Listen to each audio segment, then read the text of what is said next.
Sylvana Capello, je suis formatrice et coach en entreprise. Mon domaine de prédilection, c'est la communication orale. Tout ce qui touche de manière plus générale à la transmission du savoir. Chaque jour, 100 000 mots traversent notre cerveau. Donc ça veut dire que d'une part, aujourd'hui, nous sommes confrontés à une très grande richesse au niveau de l'information que nous recevons, mais d'autre part, cela amène une très grande pauvreté attentionnelle. Et donc notre public, il est de plus en plus pressé et de moins en moins attentif. Comment faire pour que mon idée soit plus attirante que les emails qui s'affichent sur les GSM? En bonne italienne, je suis passionnée par la cuisine. Un bon orateur, c'est comme un bon chef. Il doit pouvoir cuisiner des petites bouchées savoureuses plutôt qu'un menu costaud et lourd à digérer. Nos idées, c'est comme un diamant brut. Il faut apprendre à les tailler et à les polir. Et ce programme, il a pour objectif, dans ce monde d'infobésité, d'aider à donner de la brillance aux idées pour aider chacun d'entre nous à faire la différence. Elle aborde 5 thématiques clés. La première, si je résume,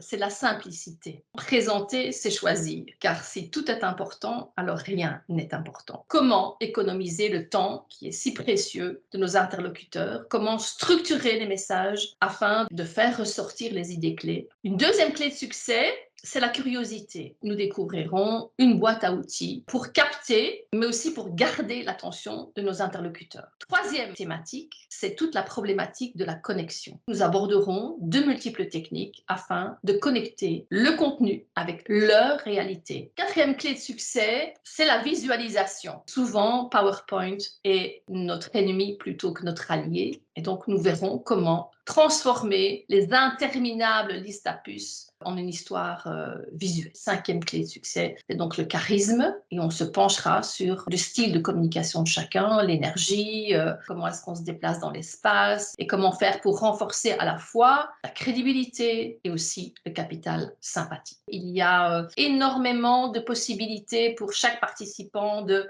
tester les outils que l'on va partager ensemble. Toute personne qui est amenée à présenter ses idées au sein de l'entreprise pour des présentations de projets, pitchs commerciaux, pour un reporting à la hiérarchie, je pense qu'elle pourra tirer un maximum de bénéfices de cette formation. Quand je pose la question aux participants de quelle a été la valeur ajoutée pour vous, il y a 2 idées qui ressortent. La première, c'est cette formation est une réelle aventure humaine. Beaucoup de participants vivent cette formation comme une rencontre avec le potentiel de communication insoupçonnée. On se dit, mais tiens, je ne savais pas que je pouvais faire ça. Et puis, il y a une deuxième chose, on me dit, mais enfin, tu nous as demandé de sortir de notre zone de confort. Mais qu'est-ce qu'on a adoré cela? Mon ambition, c'est de vous aider à passer du stress au plaisir. Et donc, je me réjouis de participer à la prochaine édition de cette formation.